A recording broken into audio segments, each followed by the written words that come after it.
Sometimes tulifunzwa vibaya, lakini moyo bado naweza kubadilika.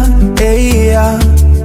Likuzwa nikambiwa mwanume halili afunike pain yake ndani ya kifua kali, batu siku nikilala wanihinya kendo adia chunya toke thojodongo bende. Lifunzwa nguvu ni ukali kwa mapenzi, kumbe love ni patience, so maneno asira nyingi.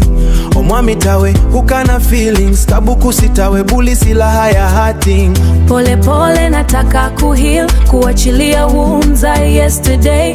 Mama alinifunza kwa kuvumilia sana, lakini sasa nataka kujipenda kwanza. Tujifunze kulande, mambo yote na tu break. Wodi nyako mwami nendo mukasi, healing starts ndani yetu sisi. Tuwache uchungu wa jana, tujenge mapenzi ya maana. Kidogo kidogo moyo badilike, na kizazi kipya kijengike. Nyako nindo kanyal wotho giloro, anbenda doro love mabel kendo teko.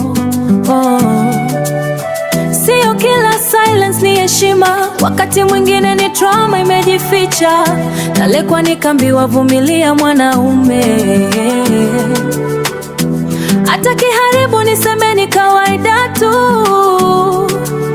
Lakini sasa na ulan hiyo story, mapenzi ya ukweli hana glory ya misery. Abandu batinyu batutega fierce, traditions zingine za tuletea tears.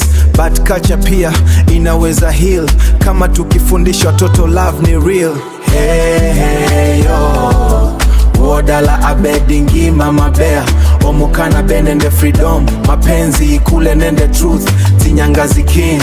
Benga ipige, roho zipone. Tujifunze kulande, tuwache sumu ya zamane. Jaluo mluya Swahili wote, healing ndo lugha ya mioyo yote. Kidogo lugha badili yote, matawafanya tuchilate, na watoto wetu watafurahia love yenye peace na respect. Iyo ndiyo true connection.